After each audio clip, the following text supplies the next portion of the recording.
नमस्कार दोस्तों, स्वागत है आप सभी का अपेक्स एकेडमिक ऑनलाइन क्लास में। आठवीं क्लास के अध्याय फर्स्ट की हम चर्चा कर रहे थे, जिसमें हमने जो तारीखें होती हैं उनके बारे में अध्ययन किया। इसके अलावा जो कालखंड है इतिहास का, उसको कैसे बांटा जाता है उसके बारे में चर्चा कर रहे थे। तो मित्रों, ब्रिटेन के अंदर 1817 में स्कॉटलैंड में एक इतिहासकार था जेम्स मिल। उसने जो भारतीय इतिहास का कालखंड था उसको 3 भागों में बांटा था। नंबर 1 हिंदू, नंबर 2 मुस्लिम, नंबर 3 ब्रिटिश। तो जो मिल का जो कालखंड था उसके अंदर कौन कौन सी समस्याएं हैं उनके बारे में हम चर्चा कर रहे हैं। मिल के काल खंडों में समस्या। तो जो मिल ने कालखंड बनाया था भारतीय इतिहास में, उसके अंदर कौन कौन सी समस्याएं थी। तो मित्रों ने एक तो उसने धर्म के आधार पर बनाया था, जैसे हिंदू धर्म। तो कोई जरूरी नहीं उस समय सभी जगह हिंदू ही राजा थे, दूसरे धर्म के भी लोग हो सकते हैं, या फिर जो दूसरे धर्म के लोग हैं वो भी इतिहास में रहे होंगे। फिर दूसरा उसने बनाया था मुस्लिम, जिसको ये थोड़ी एक बात के अंदर हिंदू निवास ही नहीं करते थे, या फिर हिंदू राजाओं का शासन नहीं देता। जब इतिहास को उठा के देखते हैं, जब भारत के अंदर मुस्लिम सत्ता थी उस समय कई ऐसे राज्य थे जो वहाँ पर हिंदू राजाओं के द्वारा शासित थे। तीसरा उसने कहा था कि जो ब्रिटिश था उस समय जो शासन व्यवस्था सबसे बढ़िया थी, जबकि पहले जो थी दोनों के अंदर तानाशाही शासन था। लेकिन जब हकीकत में देखते हैं तो अंग्रेजों का जो व्यवहार था क्रूर और बर्बरतापूर्ण था। इसका जो कालखंड है पूरा घर से ग्रसित था पूरी तरीके से, जो कि सही नहीं था। तो उसके आलोचनाएं या समस्याएं पड़ रहे हैं। जेम्स मिल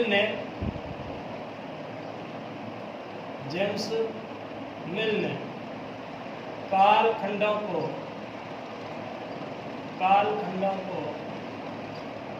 धर्म के आधार पर बांटा।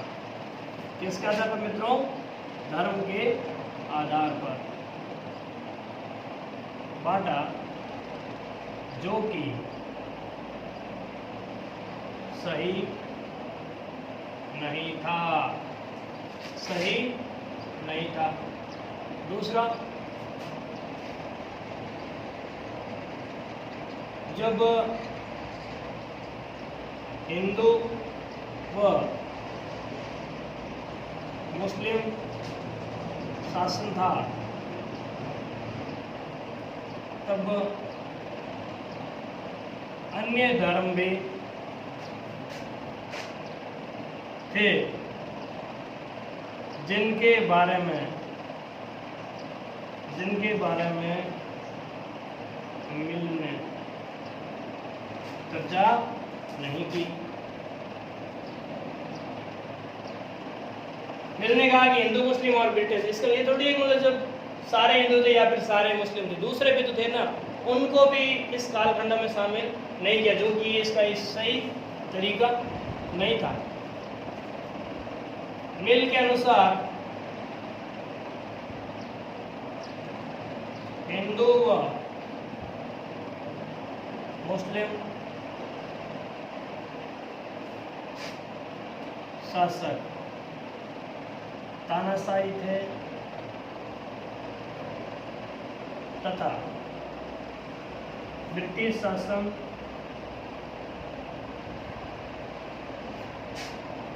जो ब्रिटिश शासन था वो सर्वश्रेष्ठ था। लेकिन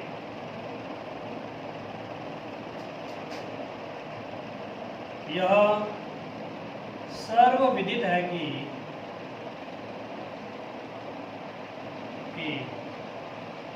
भारत में अंग्रेजों का शासन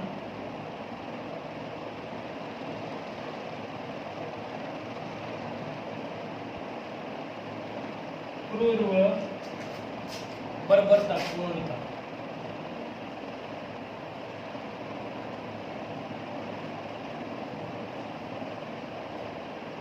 कैसा था मित्रों? बर्बरतापूर्ण, जबकि मिल बता रहा है कि हमारा जो सिस्टम था अंग्रेजों का कैसा था, सर्वश्रेष्ठ, लेकिन हकीकत में ऐसा नहीं था, क्योंकि वो पूरी तरीके से झूठ बोल रहा है। आप सभी को पता होगा अंग्रेजों जो शासन था भारत के समय क्रूर और दमनकारी बर्बरतापूर्ण था। अगर सही होता तो हमें अंग्रेजों के खिलाफ लड़ाइयाँ नहीं लड़नी पड़ती, आज़ादी के लिए वीरों ने बलिदानियाँ नहीं दी होती। तो इसका ये जो पूरी तरीके से क्या था, एक तरह से झूठे तरीके से इसने कालखंड को विभाजित करने का प्रयास किया था। लेकिन जो भारतीय इतिहासकार थे उन्होंने, या फिर अन्य इतिहासकार थे, उन्होंने अलग अलग तरीकों से बांटा था। अन्य इतिहासकारों ने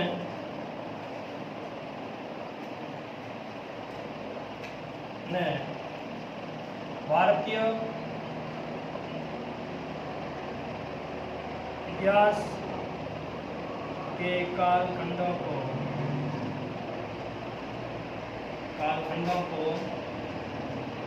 3 भागों में बांटा।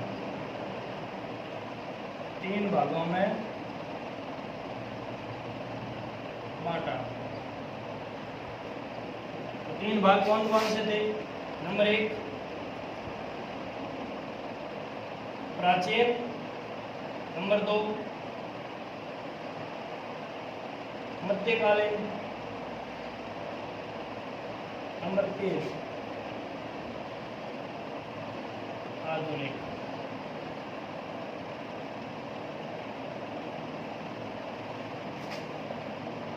तो 3 प्राचीन इतिहास, मध्यकालीन इतिहास और आधुनिक इतिहास। हम कौन सा पढ़ेंगे इस किताब के अंदर? आधुनिक इतिहास के बारे में। आधुनिक काल को औपनिवेशिक काल भी कहा जाता है। क्या कहते हैं दोस्तों? औपनिवेशिक काल कहा जाता है। अब औपनिवेशिक काल क्या होता है? पिछली कक्षाओं के अंदर आपने पढ़ा था कि जो दुनिया के शक्तिशाली राष्ट्र थे उन्होंने दूसरे देशों के अंदर अपने उपनिवेश स्थापित किए थे। उपनिवेश बोले तो कमजोर राष्ट्र जब किसी शक्तिशाली राष्ट्र का गुलाम बन जाता है तब वो क्या कहलाता है? उपनिवेश। यानी कि भारत अंग्रेजों के ज़माने में ब्रिटेन का उपनिवेश था। अब जहाँ पर उपनिवेश होगा वहाँ पर जब शासन व्यवस्था चलेगी उसे हम क्या कहेंगे? औपनिवेशिक। तो नोट डालिए, लिखिए अपनी कॉपी के अंदर, औपनिवेशिक काल। औपनिवेशिक काल वह समय जब भारत में अंग्रेजों का शासन था। वह समय जब भारत में अंग्रेजों का शासन था उसे औपनिवेशिक शासन कहा जाता है। वह समय जब भारत में अंग्रेजों का शासन था उसे औपनिवेशिक काल कहा जाता है। आगे बढ़ते हैं मित्रों।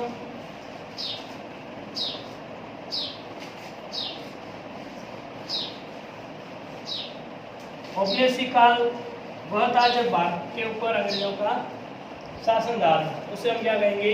औपनिवेशिक काल कहेंगे। अगला हमारा, हम किस तरह इतिहास के बारे में जानते हैं? हम किस तरह जानते हैं? यानी जो इतिहास है उसके बारे में हमें जानकारी कैसे मिलती है? तो इतिहास को जानने के लिए हमारे पास क्या होने चाहिए? इतिहास के स्रोत। इतिहास के स्रोत ऐसे साधन होते हैं जिनको समझ करके, जोड़ करके उन स्रोतों के माध्यम से हम इतिहास का निर्माण करते हैं। जैसे नंबर 1 पुरातात्विक। पुरातात्विक क्या होता है? पुराने समय के जो स्रोत होते हैं उनको कहेंगे, क्या कहेंगे हम लोग, पुरातात्विक स्रोत। जैसे कोई दुर्ग है, पुराना भवन है, या सिक्के हैं, मोहरें हैं, स्तूप है, बर्तन है, ये सारे किसमें आएंगे, पुरातात्विक स्रोत में। दूसरा आता है साहित्यिक स्रोत। साहित्यिक स्रोत ऐसा स्रोत जो लिखित रूप में होता है, वो हमें किसके बारे में जानकारी देगा, इतिहास के बारे में। और तीसरा होता है विदेशी यात्रियों का विवरण। विदेशी यात्रियों का विवरण मतलब जो विदेशी यात्री भारत आए थे, उन्होंने भारत के बारे में अपनी किताबों के अंदर लिखा था, उससे कहेंगे विदेशी यात्रियों का विवरण।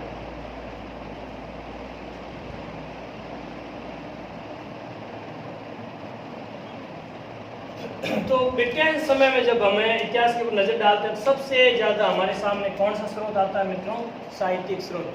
अंग्रेजों के शासन व्यवस्था के समय जो आधुनिक इतिहास है भारत का, इसमें सबसे ज़्यादा जानकारी देने वाला स्रोत है हमारा साहित्यिक स्रोत।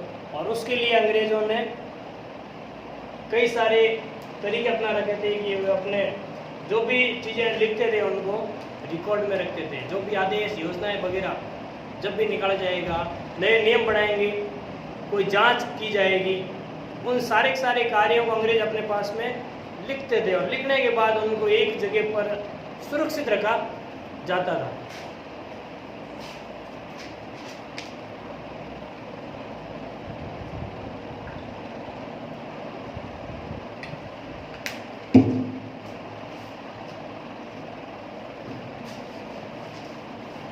तो ये लोग लिखते क्यों थे, उसके बारे में चर्चा करने जा रहे हैं। तो लिखने का कार्य कौन करता था मित्रों, प्रशासन करता था। प्रशासन क्या लिखता था, अभिलेख। प्रशासन अभिलेख क्यों लिखता था, क्यों लिखता था, तो प्रशासन था, उसको अभिलेख लिखने की जरूरत क्यों पड़ी थी।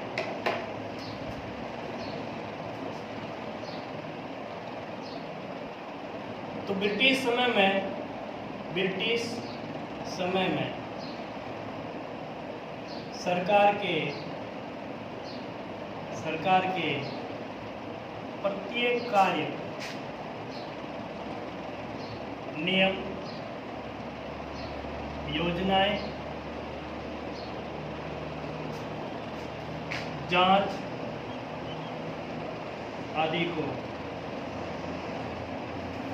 लिखा जाता था। क्या करते थे मित्रों, ये लिखते थे, लिखा जाता था। अच्छा, क्यों लिखा जाता था, ताकि भविष्य के अंदर कोई रिकॉर्ड किसी को बताना हो तो उनके पास में सुरक्षित रहता था। कि कोई भी कार्य, जैसे मान लो लॉकडाउन लगा था, इसमें ये थोड़ी था कि मोदी जी सिर्फ टीवी के सामने आकर घोषणा कर दी लॉकडाउन लग गया था। नहीं, सरकार घोषणा करने के तुरंत बाद में आदेश जारी करती है, उसके बाद में ही कोई भी नियम है वो लागू होते हैं। उसी प्रकार इन्होंने भी अपने जो भी कार्य करेंगे, नियम बनाएंगे, योजनाएं लाई जाएगी, कोई भी जांच करवानी है, उसके लिए लिखित आदेश निकालते थे, आदेश लिखते थे। उनको हम क्या कहेंगे, अभिलेख। इन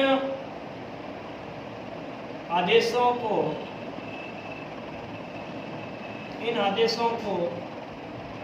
सुलेखन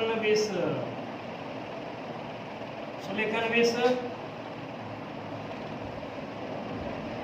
सुंदर लिखावट में लिखते थे।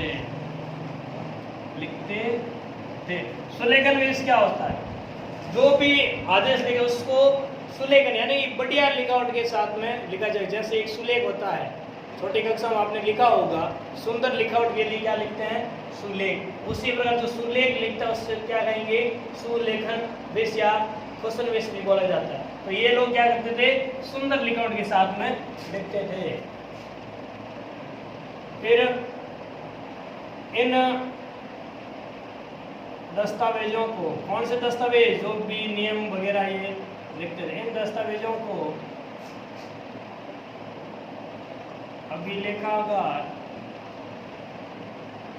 अभिलेखागार में सुरक्षित रखते थे। कौन रखते थे मित्रों, अंग्रेजी प्रशासन। जो भी लिखा उसको कहाँ रखोगे? सुरक्षित अभिलेखागार। अभिलेखागार क्या होता है? कोई भी लिखित चीजें अभिलेख होते हैं जहाँ पर उनको सुरक्षित रखा जाता है। इनको वहाँ पर ये लोग लिखते थे। क्यों लिखते थे? ताकि भविष्य के अंदर इनको रिकॉर्ड है वो काम आ सके। भविष्य में कार्यों को आसान बनाने तथा पूर्व का रिकॉर्ड रखने के लिए इन अभिलेखों को सुरक्षित रखते थे।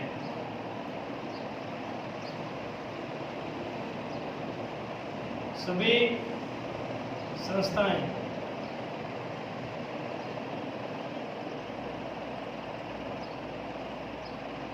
अभिलेखागार का उपयोग करती थी। प्रत्येक जो भी संस्था होगी, कार्यालय होगा, ऑफिस होगा, वहां पर अभिलेखागार होगा और वहां पर जो भी आदेश आएगा उनको सुरक्षित रखा जाएगा। इन लिखित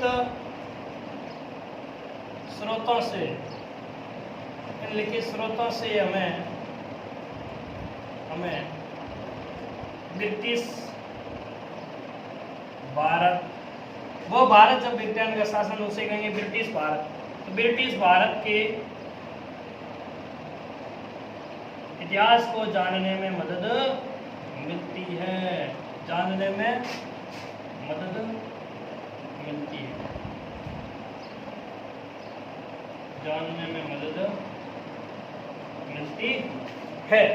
क्यों? क्योंकि उन्होंने वहां पर सुरक्षित रखा। तो आज भी अंग्रेजों के समय के लिखित दस्तावेज हमारे देश में मौजूद है। उनके माध्यम से इतिहासकार पुनः इतिहास का निर्माण करते हैं। अंग्रेजों के समय शासन व्यवस्था कैसी थी?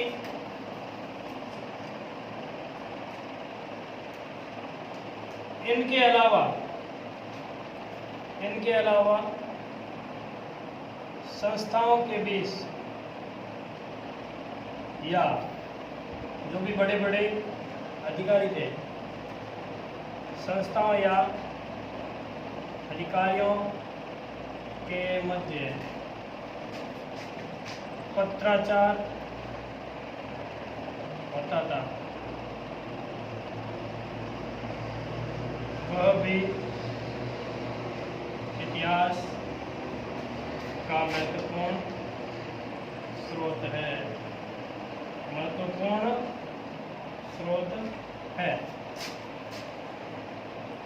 ये लोग आपस में बातचीत करते थे किसके माध्यम से?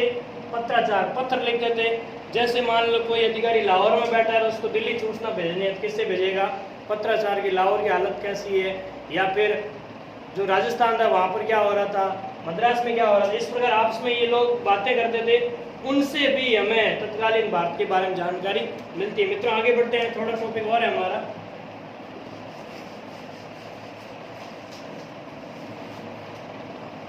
इन अभिलेखों को लिखवाने के अलावा ये लोग सर्वेक्षण भी करवाते थे।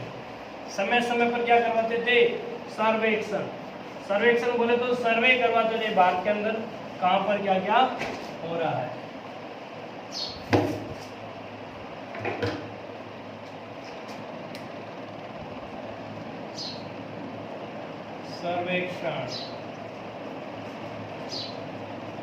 सर्वेक्षण क्या होता है? किसी भी क्षेत्र या विषय के बारे में सर्वे करवाया जाता है। अब जैसे वर्तमान में जो कोरोना बीमारी फैल रही, मान लो किसी गांव में कोई पॉजिटिव आ गया, तो फिर पूरे गांव वालों का सैंपल लिया जाएगा, किन घरों में कितने लोग रहते हैं या इस क्षेत्र में जनसंख्या कितनी है, तो उसका क्या कर दिया? सर्वे कर दिया। उसी प्रकार अंग्रेज भी उस समय क्या करते थे? सर्वे करते। लेकिन क्यों करते थे? शासन को सुचारू रूप से चलाने तथा योजनाएं बनाने के लिए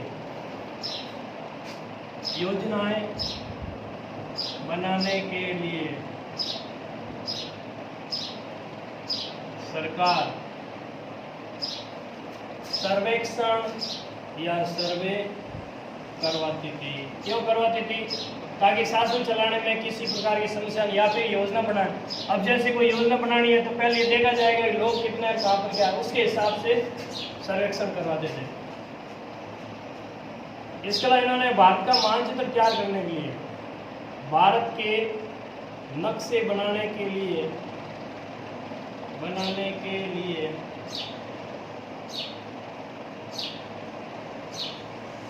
गांवों का सर्वेक्षण, भूमि का सर्वेक्षण, भूमि की गुणवत्ता। अच्छा, गुणवत्ता क्यों? क्योंकि उनको जो कर लगाए जाते थे वो किसके आधार पर लगते थे? भूमि की गुणवत्ता, किस प्रकार की भूमि है उसके हिसाब से टैक्स लगाया जाएगा। इसके लिए भी ये सर्वे करवाते थे। आदि के लिए सर्वेक्षण करवाया जाता था।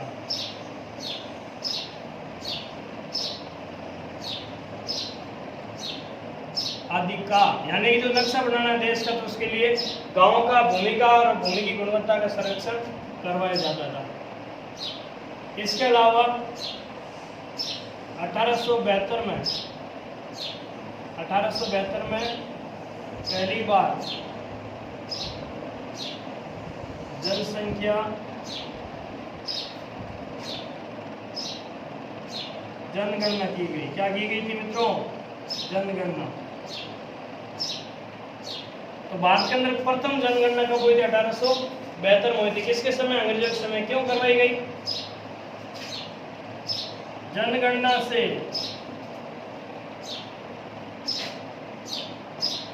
क्षेत्रों की जनसंख्या, जातिगत आंकड़े कि कौन कौन सी जातियां कहाँ कहाँ पर निवास करती है। इसके अलावा लोगों के व्यवसाय आदि का पता लगाया जाता था। फिर 1881 के बाद में लगातार 10 साल के अंतराल में जनगणना शुरू कर दी, जो कि आज भी हो रही है। इनके अलावा अन्य कौन कौन से सर्वेक्षण सरकार द्वारा करवाए जाते थे? अन्य में आपके अगर पूछा जाए, एक था वन सर्वेक्षण, वनों का सर्वेक्षण करना। इसके अलावा जो जीव जंतु थे, जीवों का सर्वेक्षण, कहाँ पर कितने जीव जंतु निवास करते हैं। मानव शास्त्रीय सर्वेक्षण आदि। इस प्रकार के अन्य सर्वेक्षण भी सरकार द्वारा उस समय करवाए जाते थे। ये था सर्वेक्षण का महत्व। क्यों? ताकि शासन को चलाने में उनको आसानी हो सके। अभिलेख क्यों लिखवाए थे प्रशासन द्वारा? ताकि पुराने जो भी रिकॉर्ड है उनको सुरक्षित रखा जा सके। तो ये सर्वेक्षण और जो पुराने अभिलेख के रिकॉर्ड है हमें ब्रिटिश कालीन भारतीय इतिहास को जानने में मदद करते हैं। अगली क्लास में आगे की जो चर्चाएं होगी उसके लिए तैयार रहोगे। तब तक के लिए नमस्कार। आपका दिन शुभ हो।